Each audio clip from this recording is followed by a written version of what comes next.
હમણાં હવામાનમાં પલટાવ છે. તારીખ 23-24 પશ્ચિમ વિક્ષોભ આપતા મધ્યમ કક્ષાનો પશ્ચિમ વિક્ષોભ છે, જેના કારણે 28 સુધીમાં રાજ્યના વિવિધ ભાગોમાં હવામાનમાં પલટો આવી શકે.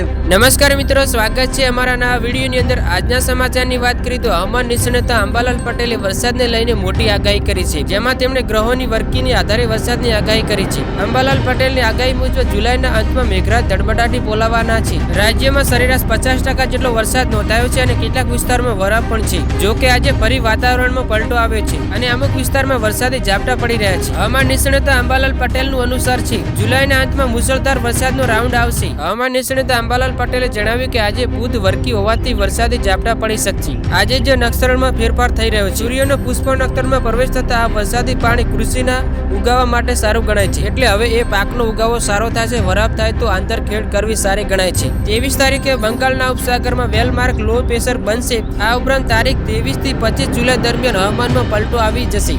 અંબાલાલ પટેલના જણાવ્યા મુજબ બંગાળના ઉપસાગરમાં વહનના કારણે પૂર્વ મધ્ય ગુજરાતમાં અમદાવાદ ગાંધીનગરમાં પણ વરસાદ થશે. 26 થી 29 જુલાઈમાં અમદાવાદ ગાંધીનગરમાં મુશળધાર વરસાદ વરસી શકશે. કચ્છના ભાગોમાં પણ વરસાદ રહેવાની શક્યતા રહેશે. ઉત્તર ગુજરાતમાં કેટલાક ભાગોમાં ભારે વરસાદની શક્યતા રહેશે. કચ્છના ભાગોમાં પણ વરસાદ રહેવાની શક્યતા રહેશે. ઉત્તર ગુજરાતમાં કેટલાક ભાગોમાં ભારે વરસાદની શક્યતા રહેશે. સાબરકાંઠા અને પંચમહાલના ભાગોમાં અતિ ભારે વરસાદ થશે. અંબાલાલ પટેલના જણાવ્યા પ્રમાણે દક્ષિણ ચીનથી દૂર બીજું વાવાઝોડું બની રહ્યું છે, જેના અવશેષો બંગાળના ઉપસાગરમાં આવતા વધુને વધુ સક્રિય બનશે. ઉલ્લેખનીય છે કે હવામાન નિષ્ણાત અંબાલાલ પટેલની આગાહી મુજબ આગામી 6 થી 10 ઓગસ્ટ પણ વરસાદનો રાઉન્ડ જોવા મળશે. સાથે જ 15 થી 17 ઓગસ્ટના વરસાદી ઝાપટા પડશે. 19 ઓગસ્ટના વધુ વરસાદી ઝાપટા પડશે. 23 ઓગસ્ટ પછી પર્વત આકારનો મેઘ ચડે ત્યાં પડે.